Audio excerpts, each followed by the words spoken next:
Thank you for joining us. This is Paul Wilson. And Chris Ehmke. And you're listening to the Diesel Performance Podcast. Chris, it has been a very busy summer. Yeah, I've been to more sled pulls this summer than I have in my entire life. Gone to maybe one or two a year. Fairs are my thing this year, apparently. It's a great atmosphere to hang out with your friends. You're pretty much a carny. Yeah. Right. I mean, I look like one, so yeah. No, you've been going out with Tyler Franzen with the project build, and really getting a chance to get out there and kind of see what it's like out in the stands, out in the pits, talking with these guys, interacting with these guys, having a little fun along the way. Sure. Yeah, a lot of fun along the way. That's the main objective. But yeah, it's a different world. Working over at Duramax Tuner, Calibrated Power, talking to guys on the phone. Who we have as a guest is one of the people in particular that I would talk to on the phone. And honestly, sled pulling to me isn't anything that gets me excited. Like, that's not my avenue in diesel performance. Like, sure, I like going on the street and having fun against cars. I like, drag racing. That's kind of what I've grown up doing. So to go into this new arena of diesel, something that I've been around for years, and really starting to get a little bit better understanding in depth of the terminology, a turbocharger, the make of that turbocharger, who's brand loyal to what turbocharger, and they flaunt their you-know-what the most. Like, it's just a different world, is the best way to put it. Yeah, no, it is. It's a different atmosphere. I would say the crowd is much more engaged with the action, whereas when you're at the drag races, you watch one race with your buddies and then you go back to the pits. Like, there's really not a lot of stand cheering activity unless you're at like a major no prep event. That's what I was just going to say. I've gone to no prep events, and that's a different world. Yes, a different world for sure. It's like I've been more engaged in reading, just comments and talking more with Tyler, about people that we run into at the pulls, and they're like, oh, well, I have a Danville charger. I'm going to run your stealth charger, and we're going to go, and I'll pull you at the next pull. It's like, who the fuck says that? But that's normal. Like, that is the terminology, and that's how, these guys are. Turbos more so in sled pulling are such a big deal because that's the class breaker. Yeah, that's the class. That's how you limit them, because you're not going to have any way to verify somebody's fuel system. Yeah. That you're going for the longest distance and the most amount of torque, but you want to group guys together so it's competitive. So you put them together in a class based on the turbo, assuming that the turbo is going to limit the horsepower. Yeah, and the idea there is so the turbocharger is the limiting factor, but you still have a whole truck setup. Fuel system. You could have a turbocharger on there. You could have a huge-ass fuel system. That's going to drive the you-know-what out of the turbocharger. You might make a little bit more power. Right. Suspension setup. Okay, rear leafs. I mean, the way the front end sits, Tyler's had a hell of a time this year keeping his front end together. Dialing it in, man. Truck's still in pieces in the shop right now. True story. I'm not saying Tyler's not a good mechanic, but it's still in pieces. I mean, if it was me working on it, it would have been together already. You want to talk about your car build? Yeah, I paid someone. Yeah, right. Check. That's okay. why. Hold on, but that's why it's back together. Right. Exactly. What's up? Exactly. So, but no, there's a lot there. There's a lot of in drag racing. There's a lot of technical things that you have to address. You're not just gonna take a vehicle, make a number, take it to the track, and the same thing holds true in the sled pull arena. Yeah. The type of tire you run, the gear ratio you have, what gear you run the truck down the track in. Sure. Having a 6-speed trans and being able to click it up another gear, learned about that. That's pretty trick. Pick up a couple more mile-an-hour ground speed. A tap shifter? Is that what you're referencing, a tap shifter? That is what I was referencing. I'm letting out trade secrets here. So stop. Sorry, Nick.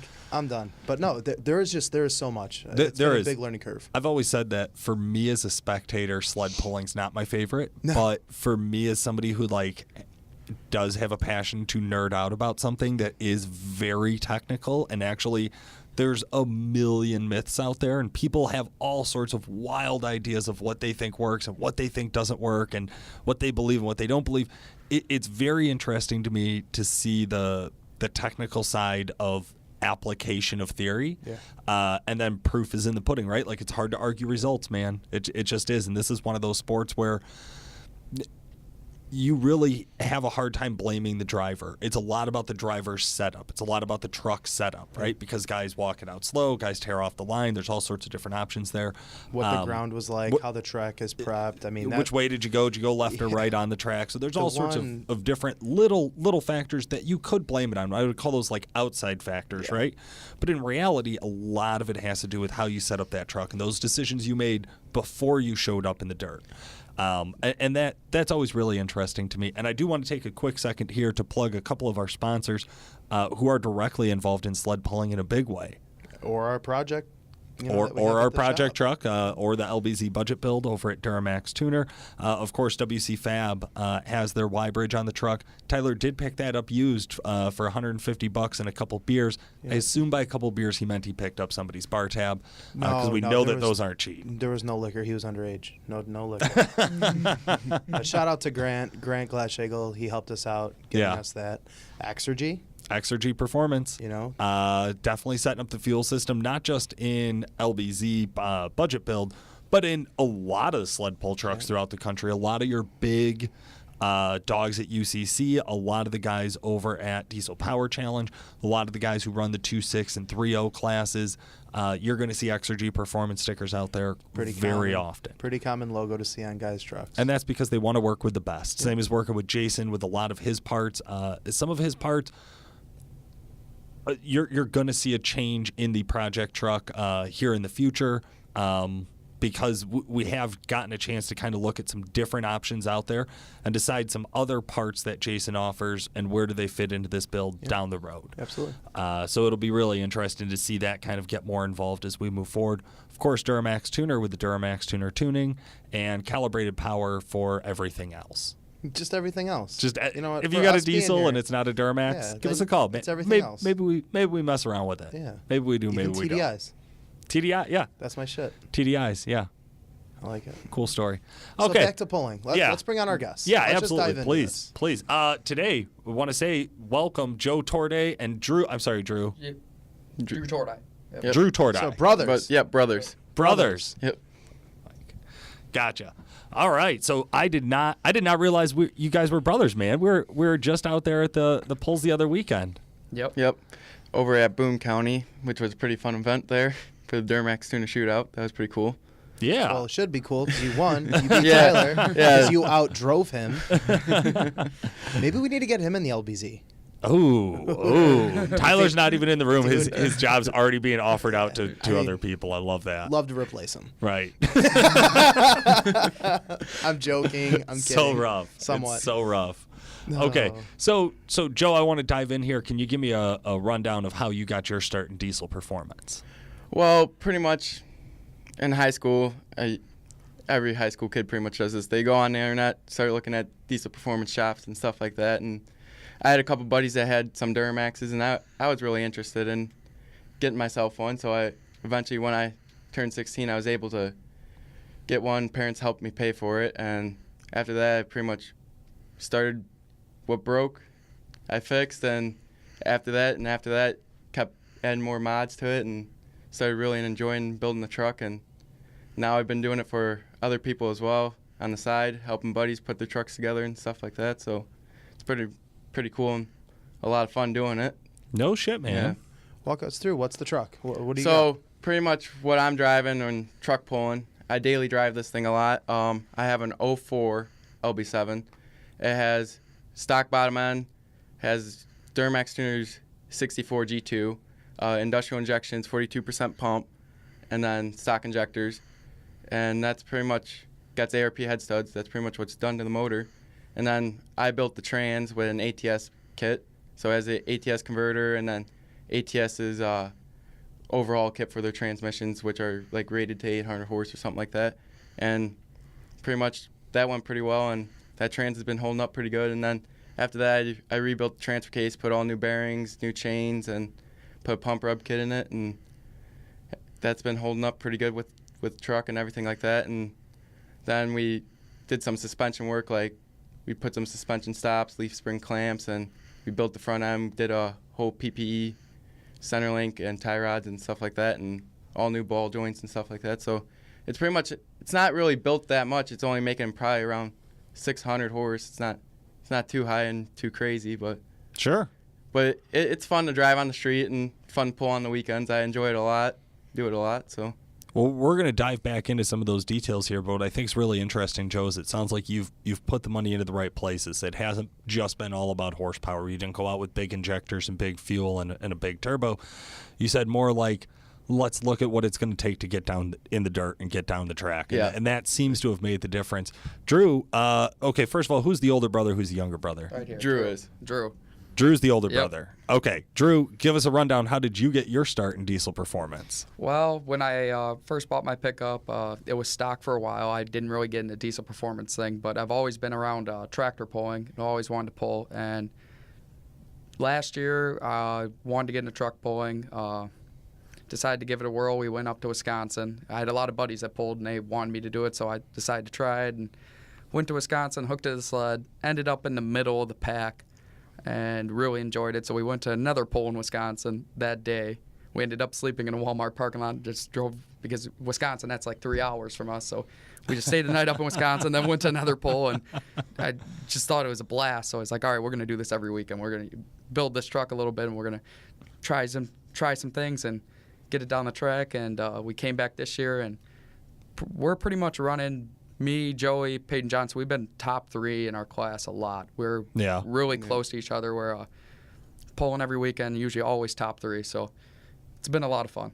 That's awesome, man. Just one pull and you were hooked, huh? Yeah. You were Oh, done. yeah. One pull I was hooked. It's like, we got to do this again. So I found another pull in Wisconsin and stayed the night in Wisconsin, went to another one, and came home. It's like, all right, we're going to go pulling. We're just going to do this. And been hooked ever since. Yeah, and competition with me, Peyton, and Drew has been really close. Like, we go to some pulls and we're a foot apart from each other. Oh, wow. So almost every time. Yeah, every time. And then sometimes we're like 5 feet apart. It just depends how we get it down the track and who drives it the best out of that night. And and it's a mix every time. It's not the same person. Yeah. He'll be first one day ahead of us two, and then I'll be ahead, and then Peyton will be ahead. Just the order mixes up every single time. That's awesome. So it's a man. lot of fun. It's really tight competition. And then Tyler's been in the mix now, so he's been stirring the pot up too. So. Yeah, he's coming out there fucking up your trio. Yeah, huh? he sure is. Yeah. We're gonna have to make some changes this winter so we can change that. But it's been a lot of fun. Tyler's a great guy. Really nice guy. He's not here. You don't got to be nice about it. We all know Tyler. Whatever he paid you to say that.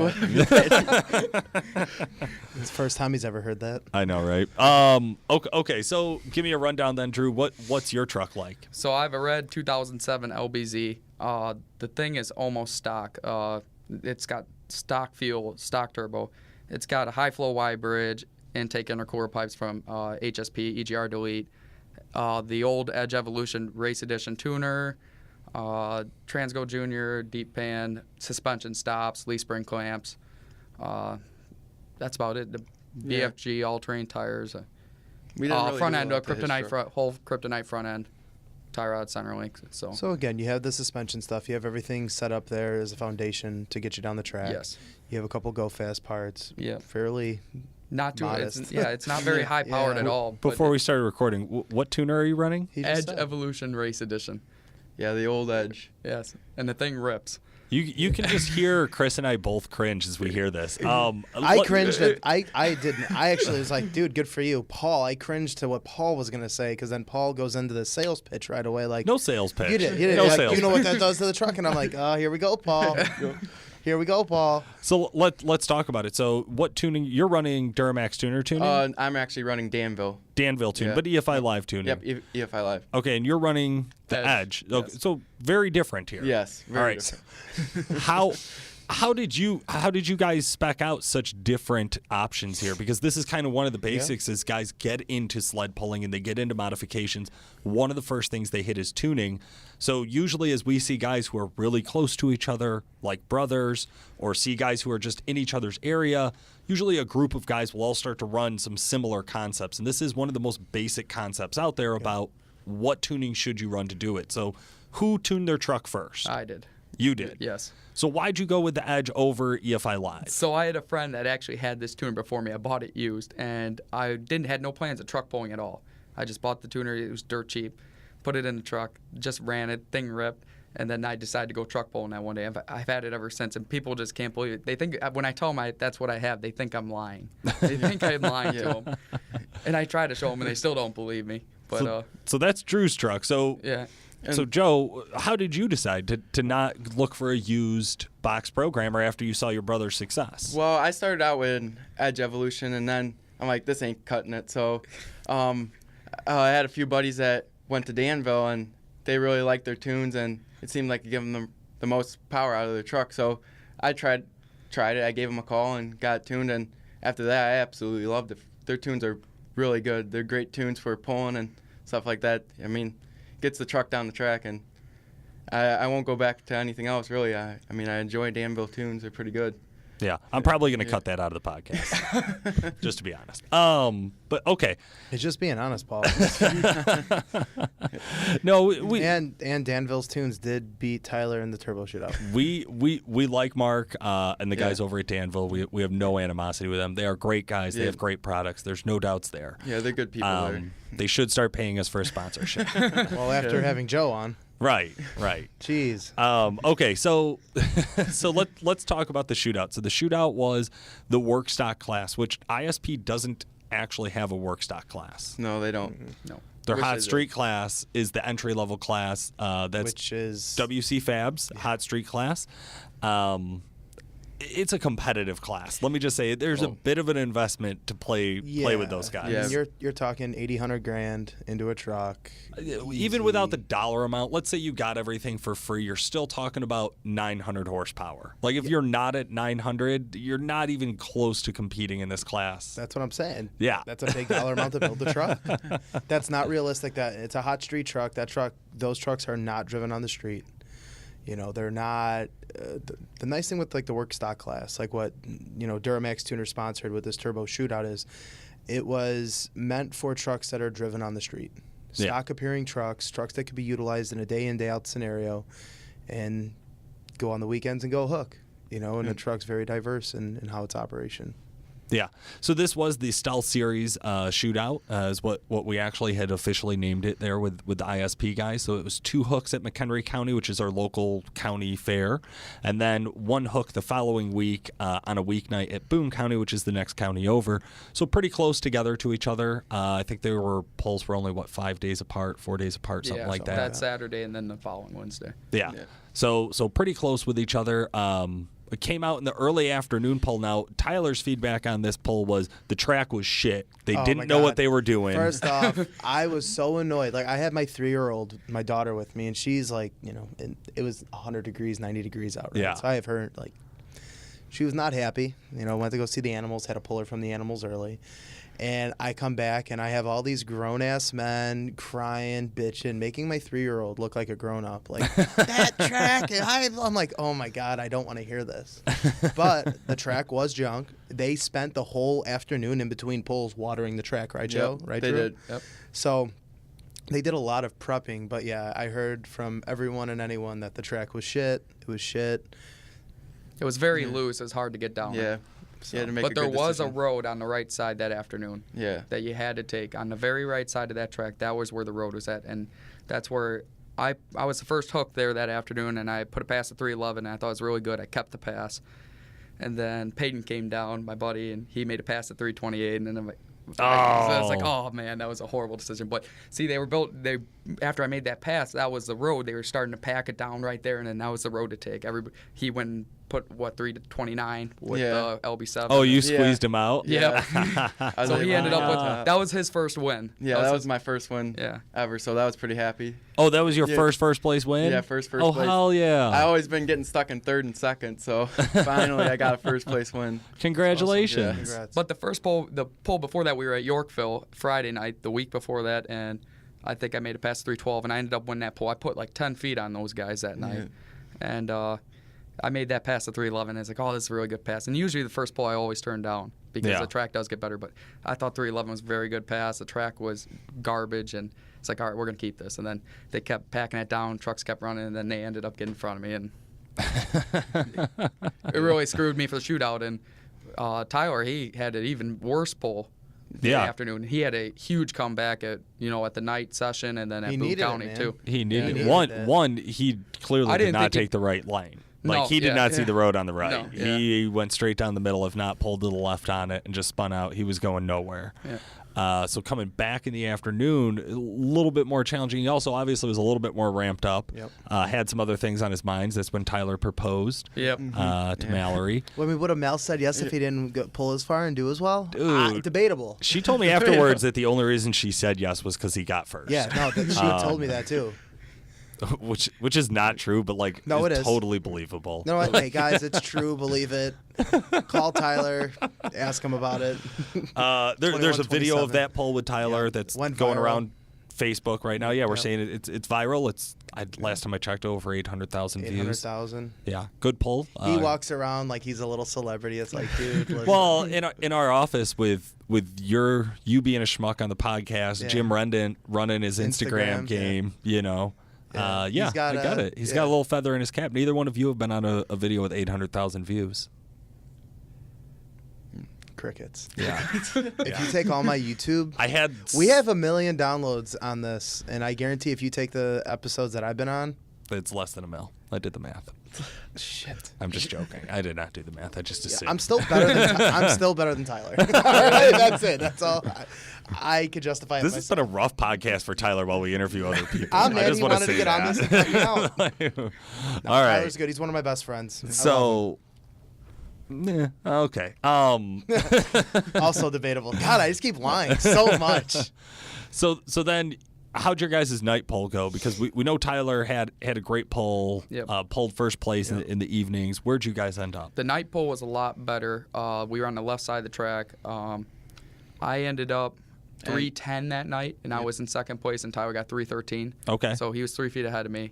And then I ended up pulling a distance of 3:06, which put me in third place. So that put me down a little bit, but it wasn't too bad. Right. But everybody was consistent. Yeah. Everybody was consistent at the night poll, it seemed like, compared to the afternoon with the track. I'm just saying, mathematically, you guys are telling me that the track was terrible in the afternoon, but better at night. We were on a whole different track, too. We were on the left side. We were on the, Okay. I guess, walk me through this, because you guys...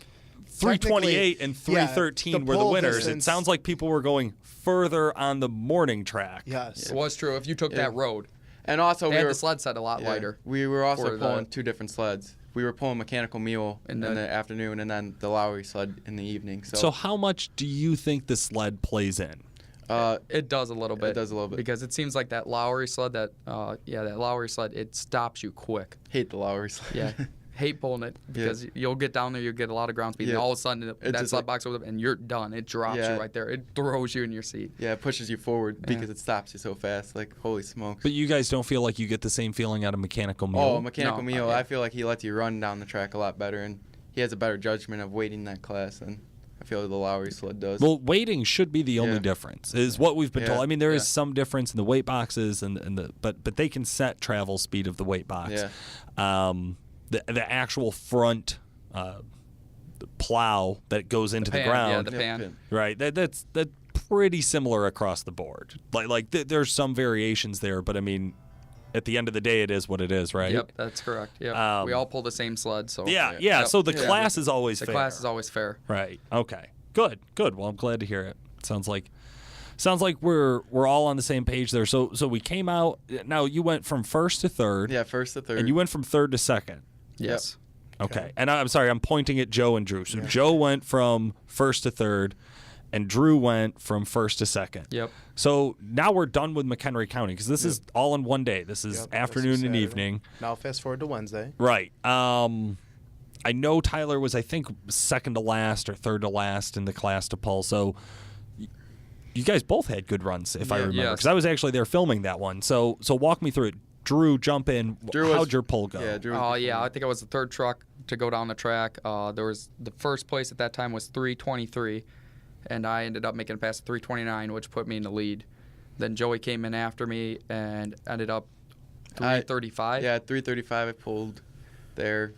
I did a little changes to the truck. I added a lockup box that I got from Jake Thompson that pulls the stock altered class. Sure. So, I mean, after that made a big change in the truck and got down a track a little faster. So I was able to outpull Drew a little more.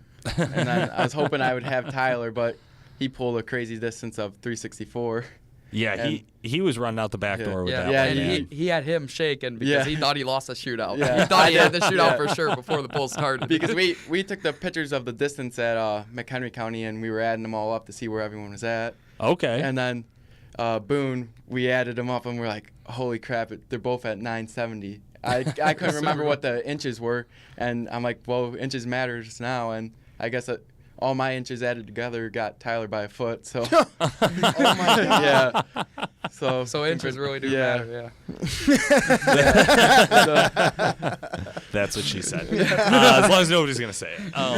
I would keep it PG. No, it did come down to literally a foot difference. That's insane. The 364, which by the way, like you said, you had the class. There was 12, 15 people in the class, so it was a big class. So we spent the last class to pull, of course, at Boone County. Like out of all the tractors went, all the gas, everything went. It was one lane.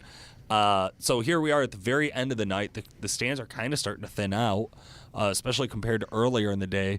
And we're waiting for Tyler. He's second to last. These guys come out. They're putting up 330s.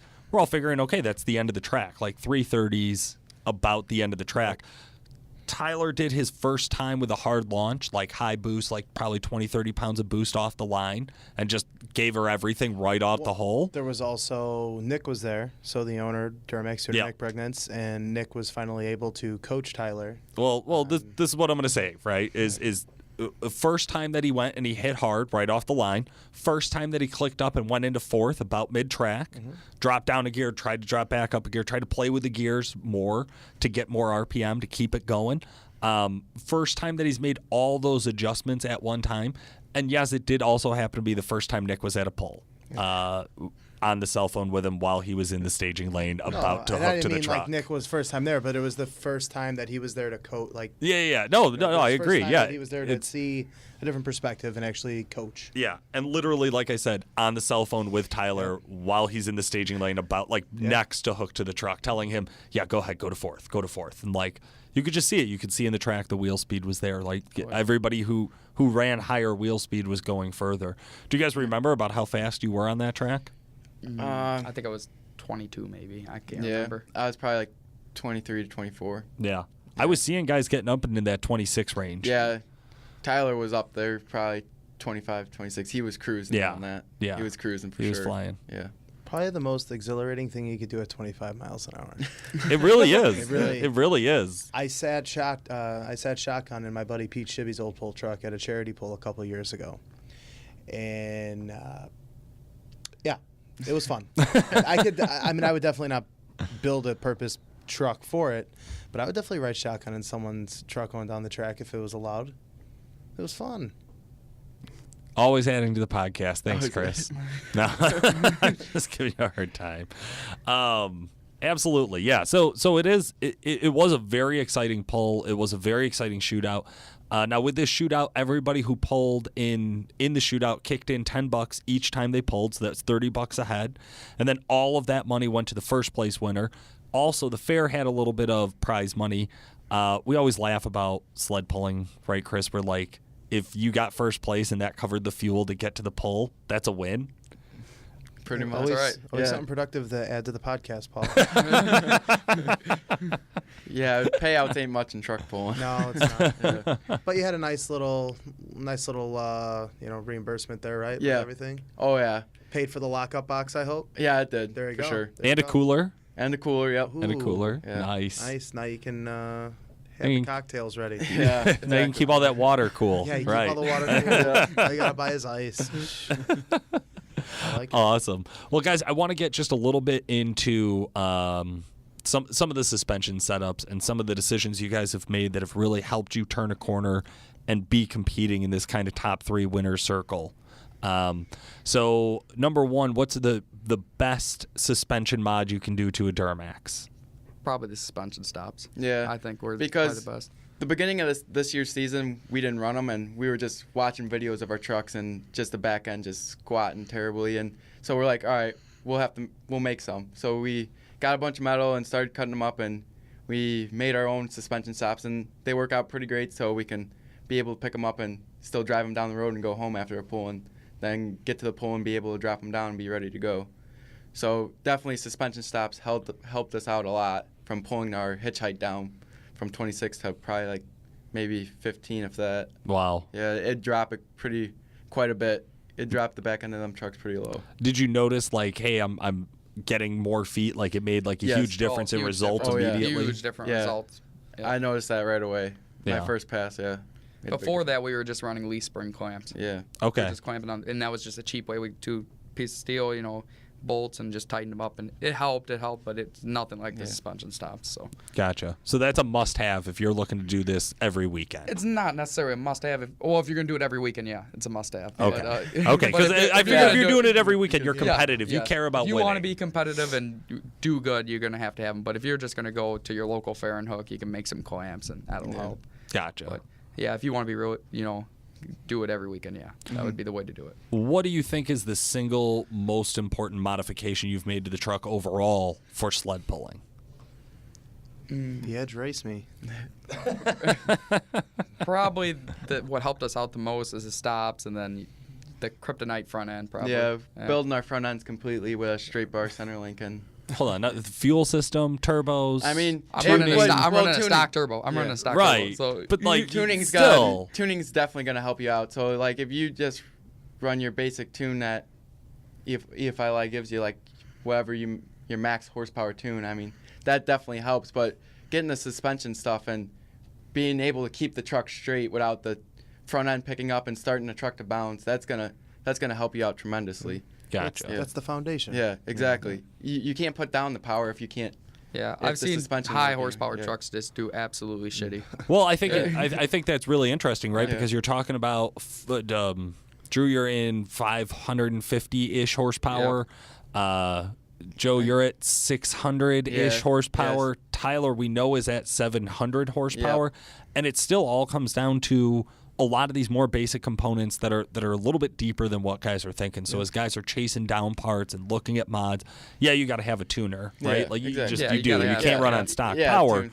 but there's a 150 horsepower, almost 200 horsepower difference between your 3 trucks.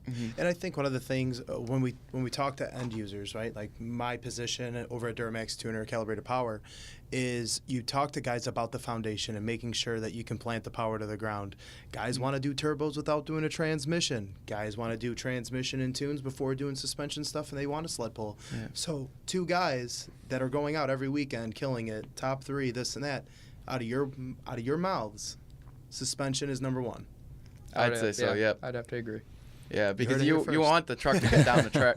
You want the truck at least to make it down the Yeah. track. It's not pick up the front end and. I mean, we go to a lot, and we see guys that got all the power in the world, all the money spent, you know, Yeah. engine, trans, and they just get last and Yeah. close to dead last. Because they don't harness the power yeah. to the ground. That is Yeah. true. It gets yeah. nowhere. And Yeah, their they're sitting there excuses smoking the are tires, their excuses are, oh, it wasn't in my big tune or something like Yeah. that. Yeah. Or- yeah, that's or what, the that's what shit- it was. The shit track excuse. Yep. Yeah. Right. It was a shit track. Yeah. I don't know. You I get got a lot on of the those track. excuses. Yeah. I mean, yeah. If I'm making 600 horse and you're making almost like 800 and I beat you, you're obviously doing something wrong, because you just making excuses ain't gonna cut it. I see what that truck runs before and what other people's trucks have run, and you can look under the trucks and see it has no suspension work. It's obviously not gonna make it down the track like it should. Right. Got to plant those tires. Yeah, that's for sure. That's awesome, man. Well, great. Anybody you guys want to give a shout out to today? Probably my family, work, Store International is where I work. They have to put up with me leaving early all the time to go to polls, so I got to thank them. Yeah, family and friends, all the guys that, you know, help us, you know, stay late if we have to fix some, if we break some. Yep. Guys that come pick us up on trailers when we're broke down. And Yeah, about the same. I mean, I thank our equipment for letting me take off work early where I work, and a lot of my friends and family that help me out and give me advice with this stuff. And also, I mean, yeah, that's pretty much it. There ain't a lot of it. The pretty fans. much, yeah. fans for I coming, mean- ISP putting on the polls and stuff. Me and Drew are pretty much, we do a lot of our work ourselves. So, I mean, we buy performance parts. So, I mean, like, thanks for you guys for the charger. I mean, No, we're not Yeah. baiting a plug here. We're not looking for a plug. Yeah. It is. I think it's I mean, really interesting to hear yeah. you guys like. You're legitimate, just fans and enthusiasts in the sport. You're not somebody who's sponsored. You're not representing a shop. You're not somebody who's doing this to make money or to become Instagram famous down the road. You guys are really just doing this because you love playing in the dirt. Yeah. Yeah. And then that's just the bottom line. I don't think there's any better way to end this episode than just saying thanks for listening. This has been Paul Wilson. Chris Ehmke. Have a great night. The Diesel Performance Podcast is brought to you by Calibrated Power Solutions, home of DuramaxTuner.com. Calibrated Power develops emissions-equipped calibrations for a wide variety of diesel powertrains, including the Duramax, Cummins, PowerStroke, John Deere, Case, New Holland, and many more. For more information and great customer service, check out calibratedpower.com or call 815-568-7920. That's 815-568-7920. And we're going to go and I'm going to outpull you at the next pull. It's like, who the fuck says that?